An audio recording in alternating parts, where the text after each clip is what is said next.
घने जंगलों के बीच दूर पहाड़ों में बेलनपुर नाम का गांव था।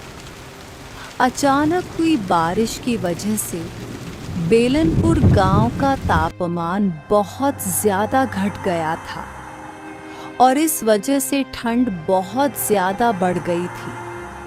और इसी के चलते अचानक हुई बारिश की वजह से लोगों के खेत की फसल खराब होने लगी थी। सारे गांव के लोग बहुत चिंतित थे।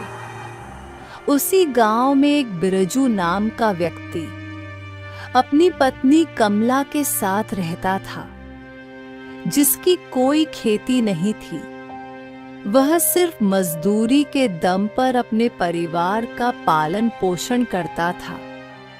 लेकिन बारिश की वजह से उसे कहीं पर काम नहीं मिल रहा था और उसकी पत्नी कमला दूसरों के घर खाना पकाना, झाड़ू पोछा करना, यह काम किया करती थी। साथ ही साथ कमला भगवान शिव की बहुत बड़ी भक्त थी। वह हमेशा पूजा पाठ में लगी रहती। एक दिन बिरजू बहुत परेशान होकर बैठा था। तभी उसको कमल की पूजा पाठ करने की आवाज आती है और वह बोलता है, अरे कमला, बस करो, उठो वहां से। जब देखो तब भगवान के सामने जाकर बैठ जाती हो। तुम्हारे भगवान ने आज तक हमें दिया ही क्या है?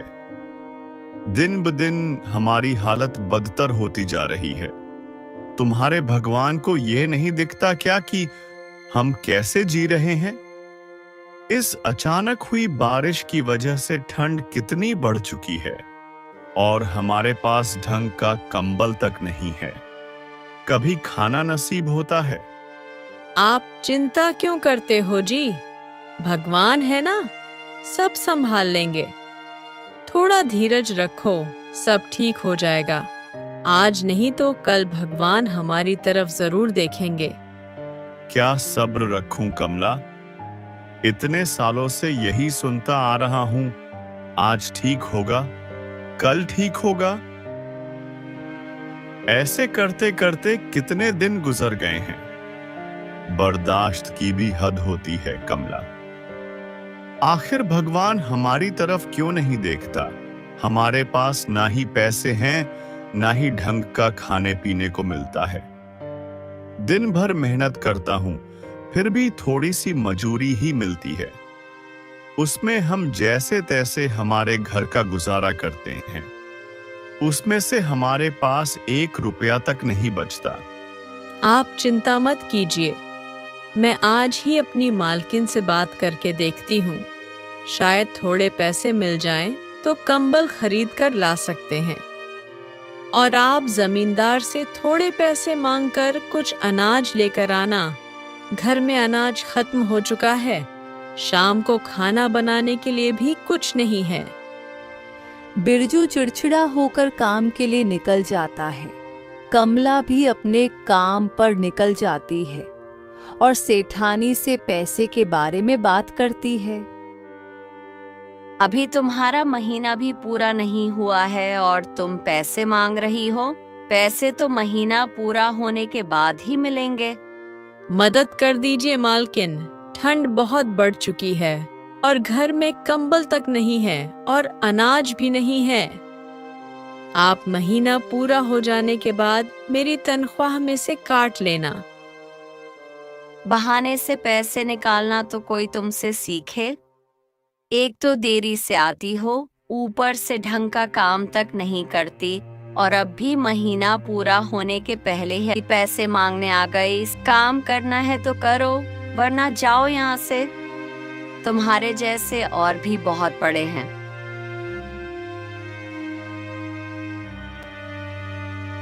कमला कुछ भी नहीं बोलती और उदास होकर काम में लग जाती है। इधर बिरजू भी दिन भर कड़कड़ाती ठंड में काम करता है। शाम हो जाती है। कमला जब घर जा रही होती है तब उसे रास्ते में मंदिर के बाहर एक बड़ा आदमी कंबल बांटते हुए दिखाई देता है। कमला उसे देख बहुत खुश हो जाती है और वह भी कंबल लेने चली जाती है और उसे भी कंबल मिल भी जाता है। वह खुशी से अपने घर की ओर निकल पड़ती है और रास्ते में उसे एक बूढ़ा आदमी मिलता है और वह कमला से कहता है, बेटी, मेरी एक मदद करोगी? हाँ, बोलिए ना बाबा, मैं आपकी कैसे मदद कर सकती हूँ? बेटी, मैं बहुत गरीब हूँ। मेरी एक टूटी फूटी सी झोपड़ी है जहाँ मैं रहता हूँ। मेरा आगे पीछे कोई नहीं है। मैं अकेला ही रहता हूँ। लोगों से भीख मांगकर अपना पेट भरता हूँ। ठंड में मेरे पास कोई कंबल नहीं है। ठंड के मारे मुझे रात भर नींद नहीं आती। मेरी तबीयत भी बहुत खराब है। क्या तुम मुझे अपना कंबल दे सकती हो? तुम्हारी बड़ी मेहरबानी होगी। बाबा, मैं भी आपकी तरह बहुत गरीब हूँ। मेरे पास भी कंबल नहीं है। यह तो मंदिर के बाहर एक बड़े आदमी बांट रहे थे। मैं उनसे लेकर आई हूँ। ठीक है बेटी, मैं मंदिर के पास जाता हूँ। रुकिए बाबा, आप रहने दीजिए। आप यही कंबल ले लीजिए। एक तो आपकी तबीयत खराब है और मंदिर के बाहर बहुत बड़ी कतार लगी है। लोगों की बहुत बड़ी भीड़ है। आप इतनी देर तक खड़े नहीं रह पाओगे। आप मेरा कंबल ले लीजिए। मैं अपने लिए दूसरा लेकर आती हूँ। तुम्हारा बहुत बहुत धन्यवाद बेटी। भगवान तुम्हें खुश रखे। इधर बिरजू अपने मालिक से बात करता है। मालिक, वो कुछ पैसे चाहिए थे। घर में अनाज बिल्कुल खत्म हो चुका है। यहाँ तक कि शाम के खाने के लिए भी कुछ नहीं है। आज घर में अनाज नहीं लेकर गया तो रात को भूखा ही सोना पड़ेगा। मदद कर दीजिए मालिक। यह तुम लोगों ने क्या नाटक लगा रखा है? कल रमेश पैसे मांग रहा था, आज तुम मांग रहे हो। तुम सब के सब काम चोर हो। काम तो ठीक से करते हो नहीं और पैसे मांगने में आगे रहते हो। जब तक काम पूरा नहीं हो जाता कोई पैसे वैसे नहीं मिलेंगे। 3 दिन का काम बचा है, वह पूरा करो, फिर तुम्हारा हिसाब कर दूंगा। अब जाओ, मेरा मुंह क्या देख रहे हो? काम पर लगो। बिरजू सोच में पड़ जाता है। अब क्या होगा? लगता है शाम को भूखा ही सोना पड़ेगा। पता नहीं कब तक ऐसा जीवन जीना पड़ेगा। और फिर कमला मंदिर की ओर निकल पड़ती है। लेकिन वह जब जाकर देखती है तो वहां पर कोई नहीं होता। सारे कंबल बट चुके होते हैं। कमला उदास होकर घर की ओर चली जाती है। घर पहुंचने के बाद बिरजू गुस्से में कमला से बोला, यह क्या है कमला? तुम अब आ रही हो? इतनी देर कहाँ लगा दी? और क्या तुमने तुम्हारी मालकिन से बात की? कुछ पैसे मिले? बात की थी, लेकिन उन्होंने मेरी बात नहीं मानी। वहां से पैसे नहीं मिले और रास्ते में मंदिर के बाहर एक बड़ा अमीर आदमी कंबल बांट रहा था।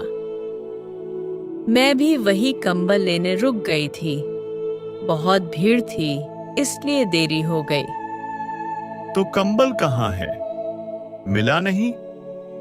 जी, कंबल मिला तो था, लेकिन रास्ते में एक बूढ़े बाबा मिल गए थे। उन्हें भी कंबल की बहुत जरूरत थी। मैंने सोचा हम तो इस उम्र में ठंड झेल लेंगे, लेकिन वह बूढ़े बाबा इस उम्र में ठंड का सामना कैसे कर पाएंगे। इसीलिए मैंने अपना कंबल उन्हें दे दिया। और फिर जब मैं फिर से कंबल लेने गई तो कंबल खत्म हो चुके थे। तुम्हारा दिमाग तो ठीक है, तुम्हें क्या जरूरत थी उन्हें कंबल देने की? खुद के पास कुछ नहीं है और चली हो समाज सेवा करने। आप निराश मत होइए जी, ईश्वर सब ठीक कर देंगे। भरोसा रखिए, यह बुरा समय भी कट जाएगा। शायद ईश्वर हमारी परीक्षा ले रहा हो। क्या ईश्वर लगा रखा है? ईश्वर ने क्या दिया है हमें? एक कंबल मिला था, वह भी तुम भलाई के चक्कर में दूसरे को दे आई। घर में खाने तक को एक दाना नहीं है, आज भूखा सोना पड़ेगा। तुम्हारा ईश्वर तो नहीं आने वाला हमारा पेट भरने। मालिक से बात की तो मुझे ही खरी खोटी सुनाने लगे। 1 रुपया तक नहीं मिला। देख लो, यह सहायता कर रहा है तुम्हारा ईश्वर। एक तो दिन भर मेहनत मजूरी करो और ऊपर से रात को भूखा सोना पड़ेगा। दोनों बहुत निराश हो जाते हैं और भूखे ही सो जाते हैं। तभी बाहर तेज से बारिश होने लगती है। ठंड और भी बढ़ जाती है। कड़कड़ाती ठंड और भूख के कारण दोनों को नींद नहीं आती। तभी दरवाजे पर कोई आता है। इतनी रात को बारिश में कौन हो सकता है? मैं अभी जाकर देखता हूँ। कौन हो भाई और क्या चाहिए? भाई, मैं कपड़े बेचने का काम करता हूँ। आपके बगल के गांव में ही रहता हूँ। आज घर जाने में देरी हो गई है। ऊपर से बहुत बारिश हो रही है। कृपया करके मेरी एक मदद कर दोगे? कैसी मदद? सुबह से मैंने कुछ नहीं खाया, बस कपड़े ही बेच रहा था। और थोड़े बहुत कपड़े हैं जो नहीं बिके हैं। मेरे पास खाने का सामान है, लेकिन बनाने का कोई साधन नहीं। क्या तुम अपनी पत्नी से कहकर मेरे लिए खाना बना दोगे? तुम्हारी बड़ी मेहरबानी होगी। बहुत तेज भूख लगी है। मैं अपनी पत्नी से पूछकर बताता हूँ। दरवाजे पर कौन है जी? और क्या बात है? पता नहीं कमला, कोई कपड़े बेचने वाला है। कह रहा है कि उसे बहुत भूख लगी है और खाने का सामान भी अपने साथ ही लेकर आया है। वह चाहता है कि तुम उसके लिए खाना बना लो। कोई बात नहीं, मैं बना देती हूँ। नहीं कमला, मैं उसे मना ही कर देता हूँ। पता नहीं कौन है, कहां से आया है। इतनी रात को एक अनजान आदमी को घर में लेना मुझे ठीक नहीं लग रहा। और अगर कोई चोर लुटेरा निकला तो? वैसे भी कितनी रात हो गई है, अब कहां तुम खाना बनाओगी? पता नहीं कहां कहां से आ जाते हैं, ना जान ना पहचान, और कहता है मेरे लिए खाना बना दो। इधर हम कब से भूखे बैठे हैं और यह खाना बनाने की बात करता है। मैं उसे मना कर देता हूँ। नहीं, आप उसे मना मत करिए। मेरी बात सुनिए, मुझे कोई दिक्कत नहीं है। मैं खाना बना कर दे सकती हूँ। उसमें क्या ही समय लगेगा। खाना खाकर वह यहाँ से चला जाएगा। क्या पता उसे सच में खाने की जरूरत हो। भूख की तड़प हमसे अच्छा और कौन जान सकता है। बेचारे की भूख शांत हो जाएगी। और कोई चोर लुटेरा निकला भी तो हमारे पास है ही क्या चुराने के लिए। हमारे पास तो फूटी कौड़ी भी नहीं है। आप उससे बस सामान लाकर मुझे दे दो, मैं खाना बना देती हूँ। ठीक है कमला, तुम कहती हो तो मैं उसे भीतर बुला लेता हूँ। ठीक है भाई, मेरी पत्नी तुम्हारे लिए खाना बना देगी। लाओ, खाने का सामान मुझे दे दो। इसमें तो बहुत सारा सामान था। इतना सारा खाना वह खाएंगे? पता नहीं कमला, कितने दिनों से भूखा है। उसने ही बोला सबका खाना बना के दे दो। फिर बीरजू उस आदमी से कहता है, लो भाई, खाना बन गया है, खा लो। इतना सारा खाना? तुमने ही तो बोला था, सो मेरी पत्नी ने बना दिया। मुझे नहीं पता इसमें इतना सारा खाना बन जाएगा। क्या तुम लोगों ने खाना खा लिया है? तुम हमारी छोड़ो, तुम खाना खाओ और जाओ यहाँ से। अरे भाई, गुस्सा क्यों करते हो? मैंने तो बस ऐसे ही पूछा था, और तुम्हारी शक्ल बता रही है कि तुमने खाना नहीं खाया। एक काम करो, तुम दोनों भी साथ में ही खा लो। नहीं, ये खाना तुम्हारा है, तुम ही खाओ, हमें नहीं चाहिए। अरे ऐसे कैसे? एक तो तुम्हारी पत्नी ने इतनी रात को जागकर मेरे लिए खाना बनाया, यही बहुत बड़ी बात है। ऊपर से तुम लोगों ने अभी तक खाना नहीं खाया है, और इतना सारा खाना तो मैं अकेले नहीं खा पाऊंगा। तुम भी मेरे साथ ही खाना खा लो, नहीं तो मुझे अच्छा नहीं लगेगा।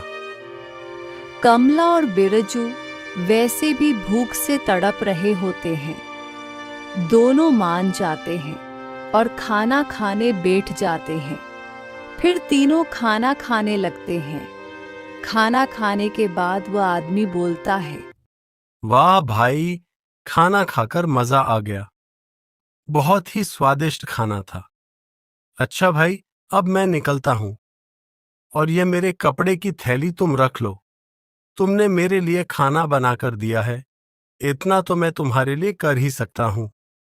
वैसे भी ये कपड़े थोड़े बहुत बचे हैं, अभी मेरे किसी काम के नहीं हैं, और बाहर बारिश भी हो रही है, अपने साथ लेकर नहीं जा सकता।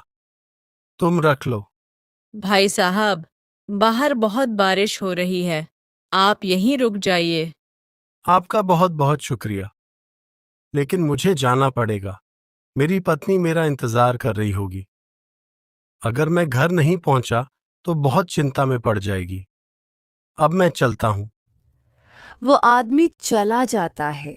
उसके जाने के बाद कमला उस कपड़े की थैली को खोलकर देखती है तो उसमें कुछ गर्म कपड़े और कंबल होते हैं। यह क्या? यह कैसे हो सकता है? इस कंबल में एक कंबल वही है जो मैंने उस दिन बूढ़े बाबा को दिया था। यह कैसे हो सकता है कमला? ठीक से देखो, शायद वह दूसरा कंबल होगा। नहीं, यह वही कंबल है। उसे मैं अच्छी तरह से पहचानती हूँ। उस कंबल को मैं कभी भूल नहीं सकती। इसका मतलब यह आदमी जो हमारे घर आया हुआ था, यह कोई साधारण आदमी नहीं था। वह साक्षात भगवान थे जो हमारी मदद करने आए थे, जिन्होंने हमें खाना भी खिलाया और गर्म कपड़े भी देकर गए। और उस दिन मुझे जो बूढ़े बाबा मिले थे, वह भी भगवान ही थे, जो मुझसे कंबल मांगकर मेरी परीक्षा लेने आए थे। ये मैंने क्या कर दिया? मेरे घर साक्षात भगवान आए थे और मैं पहचान ना सकी। तुम सही कह रही हो कमला, मुझसे बहुत बड़ी भूल हो गई। मैंने तो उनसे ठीक से बात तक नहीं की। साक्षात भगवान मेरे घर आए थे और मैं उनके दर्शन भी न कर सका। आज मुझे पता चला कि भगवान खुद तो किसी के सामने नहीं आते, लेकिन मनुष्य के रूप में ही आकर हमारी मदद कर जाते हैं। उन्हें कोई नहीं पहचान सकता, किसी का भी रूप लेकर आ जाते हैं। साक्षात भगवान ने आकर हमारे इस मुश्किल समय में हमारी सहायता की है। मैं गलत था जो हर वक्त भगवान को कोसता था कि वह हमारी मदद नहीं करते। आज अगर वे नहीं आते, उसी से पौने माते, तो हमें भूखा सोना पड़ता, और ऊपर से कड़कड़ाती ठंड में यह बारिश। हमारे पास तो कोई कंबल भी नहीं था, और उन्होंने कंबल के साथ साथ हमें गर्म कपड़े भी दे दिए ताकि हम इस ठंड से बच सकें। हे ऊपर वाले, तेरा बहुत बहुत धन्यवाद, और मुझे मेरी भूल के लिए क्षमा कर देना। मैंने ना जाने तुझे क्या क्या कहा हो। मुझे माफ कर देना प्रभु। मैं आज के बाद आप पर कभी शंका नहीं करूंगा। कमला बिरजू की यह सारी बातें सुन बहुत खुश हो जाती है।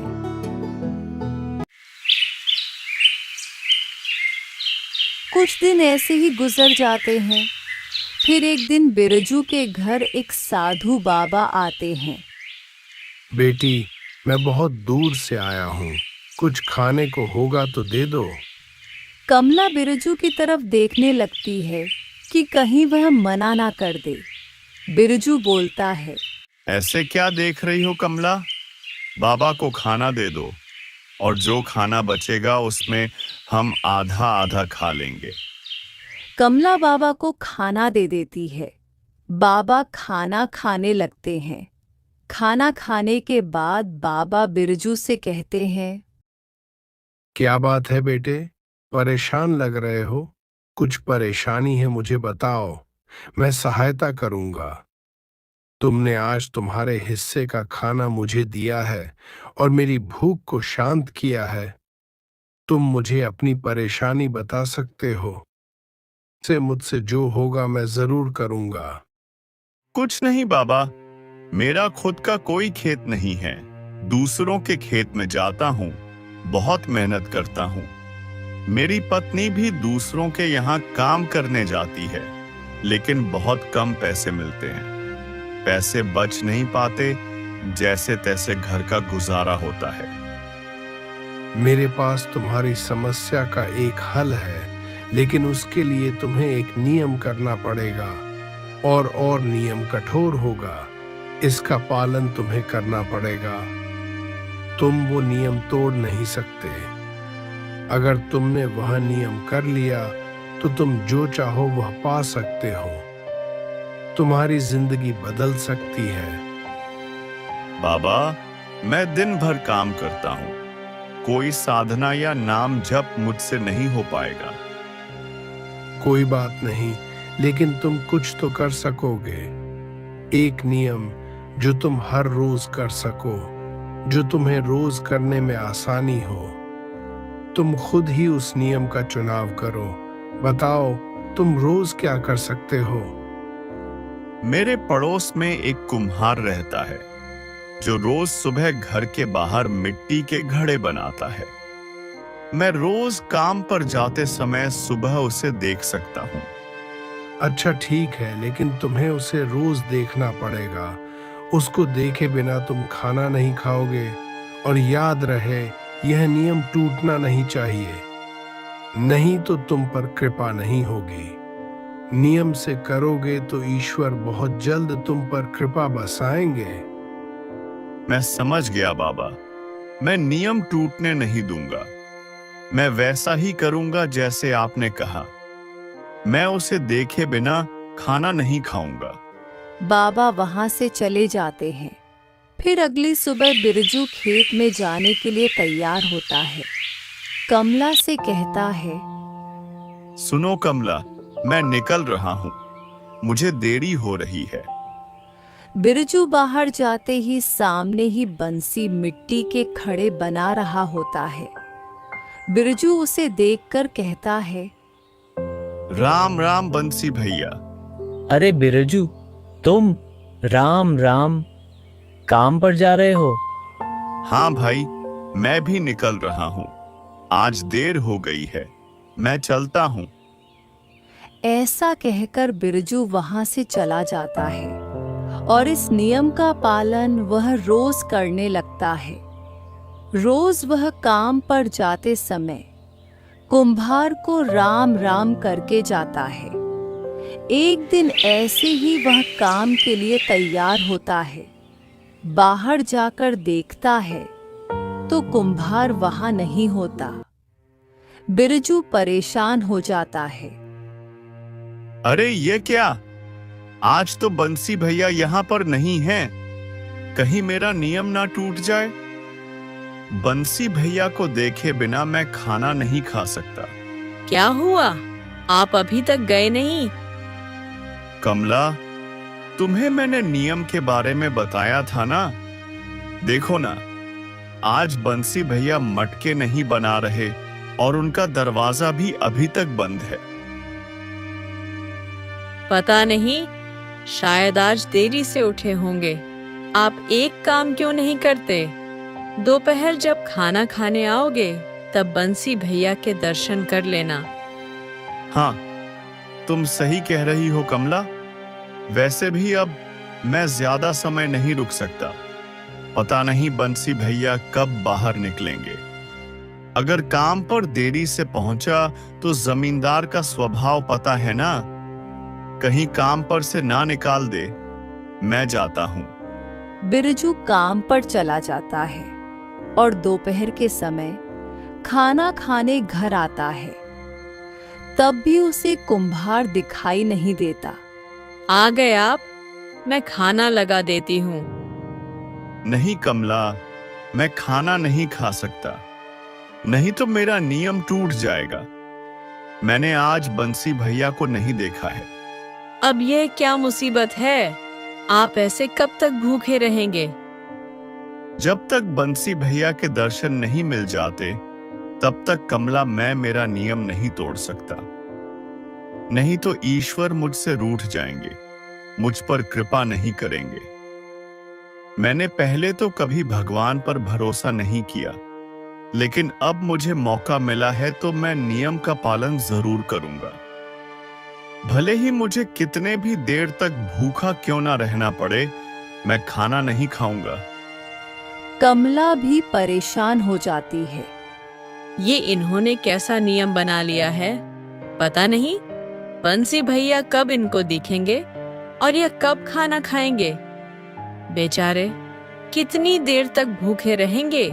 सुबह से रात हो जाती है, लेकिन बंसी का घर अभी भी बंद ही होता है। दोनों पति पत्नी परेशान हो जाते हैं। सुनिए जी, मैं कहती हूँ छोड़ दीजिए ये अजीब सा नियम। खाना खा लीजिए, नहीं तो आपको भूखे पेट नींद नहीं आएगी। कमला, मैं किसी भी हालत में अपना नियम नहीं तोड़ूंगा। तुम खाना खाकर सो जाओ। कमला बिरजू को बहुत समझाने की कोशिश करती है, लेकिन वह नहीं मानता और भूखे पेट ही सो जाता है। सुबह फिर वह काम के लिए तैयार होता है और बाहर जाकर देखता तो बंसी वहां नहीं होता, लेकिन बंसी की पत्नी बाहर ही खड़ी होती है। बिरजू उनसे जाकर पूछता है, क्या बात है भाभी, बंसी कहीं दिखाई नहीं दे रहे? और कल भी आपका घर बंद ही था, आप कहीं बाहर गए थे? हाँ भैया, कल हमारे रिश्तेदार के यहाँ एक शादी पर गए थे। रात को देर से आए, इसीलिए सुबह जल्दी नींद नहीं खुली। वह मटके बनाने के लिए मिट्टी लेने गए हैं। आपको उनसे कुछ काम था? क्या ऐसी कोई जरूरी बात नहीं है भाभी? मैं खेत में जाकर मिल लेता हूँ, मैं वही जा रहा हूँ। ऐसा कहकर बिरजू वहां से खेत की ओर निकल पड़ता है। तभी बंसी को खेत में एक सोने का घड़ा मिलता है, जिसमें सोने चांदी के सिक्के और हीरे जवाहरात होते हैं। तभी बिरजू वहां पर पहुंच जाता है और बंसी को आवाज लगाता है। अरे बंसी भैया, राम राम, मैं चलता हूँ। बंसी बिरजू की आवाज सुन डर जाता है। वह बिरजू से कहता है कि अरे बिरजू, रुको तो, मेरी बात तो सुनो। अब मैं नहीं रुक सकता, मैंने देख लिया है। मुझे बहुत भूख लगी है, अभी मैं चलता हूँ। बंसी को लगता है कि बिरजू ने उसे मटका निकालते हुए देख लिया है, इसलिए वह बिरजू से कहता है, अरे बिरजू, मेरी बात तो सुनो, किसी को बताना मत। बिरजू सोच में पड़ जाता है और रुक जाता है कि यह क्या ना बताने की बात कर रहा है। क्या बात कर रहे हो? किसी को क्या नहीं बताना है? मैं उसकी बात कर रहा हूँ जिसे तुमने अभी देखा। मैं मटके के बारे में बात कर रहा हूँ। मेरी बात सुनो, अब तुमने देख ही लिया है तो इस मटके में जितने भी धन हैं हम आधा आधा बांट लेते हैं। तुम्हारी भी गरीबी मिट जाएगी और मेरी भी, हम दोनों का भला हो जाएगा। इतना सारा धन और सोना देखकर बिरजू बहुत खुश हो जाता है। सोचता है, आखिरकार भगवान ने मेरी सुन ही ली। हे भगवान, तेरा लाख लाख शुक्र है। इतना सारा धन तो मैंने कभी अपने सपने में भी नहीं देखा। मुझे नहीं पता था मेरे इस नियम का परिणाम मुझे ऐसे और इतना जल्दी मिलेगा। आज मैं बहुत खुश हूं। क्या सोच रहे हो भाई? चलो घर चलते हैं, वहां जाकर बांट लेंगे। हाँ ठीक है भाई, चलो चलते हैं। बिरजू घर और कमला को सारी सच्चाई बताता है। कमला भी बहुत खुश हो जाती है। देखा आपने, ईश्वर के घर देर होती है लेकिन अंधेर नहीं। आज उस नियम की वजह से ही आपको यह मटका मिला है। अगर वो नियम ना होता तो आप बंसी भाई को देखने खेत नहीं जाते। एक समय में ईश्वर ने कंबल मांगकर मेरी परीक्षा ली थी और बाबा के रूप में जो हमारे घर आए थे वो शायद ईश्वर ही होंगे, जिसे आपने अपने हिस्से का खाना दिया था। शायद ये आपकी परीक्षा थी जिसमें आप सफल रहे। हमने बहुत बुरे दिन देखे हैं, आखिरकार सब ठीक हो ही गया। वो कहते हैं ना, अंत भला तो सब भला। हाँ कमला, अब तुम्हें दूसरों के घर काम पर जाने की कोई जरूरत नहीं और ना ही मुझे उस घमंडी जमींदार के यहाँ काम पर जाने की जरूरत है। इसमें इतना सारा धन है कि हम इससे अपने खुद के कई खेत ले सकते हैं और बड़े ही आराम से अपना जीवन व्यतीत कर सकते हैं। अब हमें किसी बात की कोई कमी नहीं होगी। यह सब ईश्वर की कृपा है। सच में कमला, ईश्वर के घर देर है लेकिन अंधेर नहीं।